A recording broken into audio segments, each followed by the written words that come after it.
All right, I want to bring on to stage somebody who has started a genre called theatrical poetry, blending theater and spoken word to create a new art. And I love the title of one of her pieces. I hope we're going to hear from her on that. It's called Twisted in Mine. I kind of think that's just lovely, to own your twistedness. Please welcome on stage Nupur Saraswat. Let's have Nupur walking in.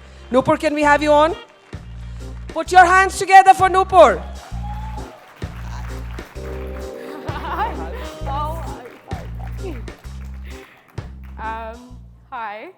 Hi, I'm Nupur Saraswat. I pursue an art form called theatrical poetry. If you don't know what it is, it's cool because it's made up. I made it up. It's a mix of spoken word, theater, music, and movement that comes together to tell the stories I need to tell. So one such story that I have for you today happens in Hyderabad in 2017, okay? So I was traveling for work, and all the arrangements to be there were made. The flights were booked, the hotel was booked, and everything was in place. But when I got to the hotel in Hyderabad, the concierge and the manager both looked at me baffled that I was there and couldn't quite understand why I was there. And I'm like, well, this is a hotel, so I'm here. The thing with that was they were surprised that I was there as a single woman on my own. So the hotel manager and the concierge both looked at me. They were baffled, and they were like, are you here alone?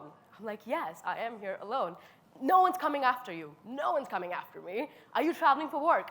I exist in a field of space which is not completely organized industry. So I was like, no, I'm not here for work. I'm just traveling by myself. And they decided to kick me out of the hotel, right?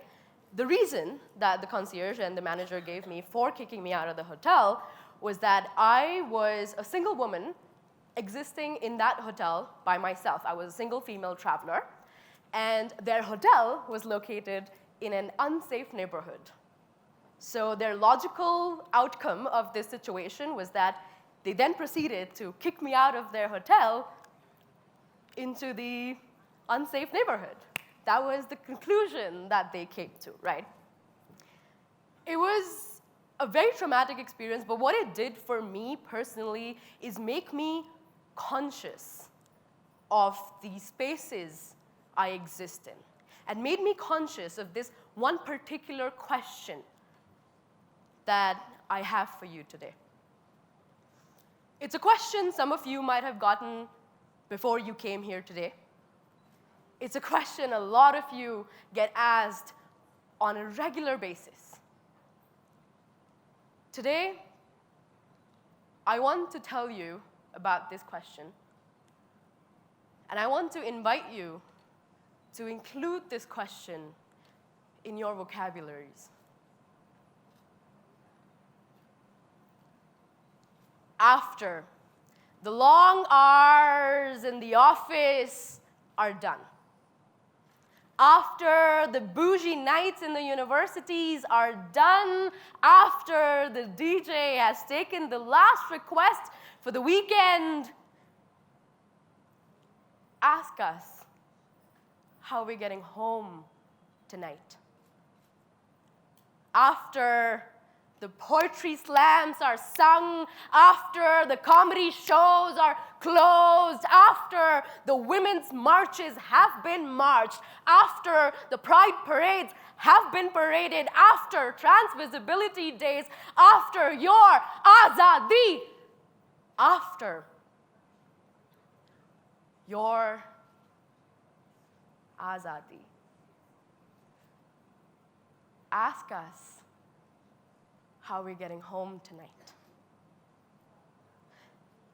It's not quite about the means of transportation. No, it's not about the means of transportation. It's about keys that wonder if they could be knives. It's about eyes that wonder if this taxi cab has a central locking system. It's about hands that wonder if they have learned jiu-jitsu yet because it looks so simple on the television. It's about legs that wonder if they could run as fast as the heart. Wonder.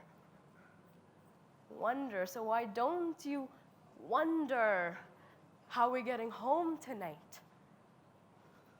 Because between these safe spaces and what we call home lies a valley. And there is something so vicious about this valley. It gulps its victims whole. It muffles their cries. It blames its victims. And then it burps to the tune of blasphemy. And I just want to get home from here. So ask me how I'm getting home tonight. And I'll text you when I get there. Thank you. Thank you. Thank you so much. Thank you so Big much. round of applause for Nupur. Thank you. Thank you so much.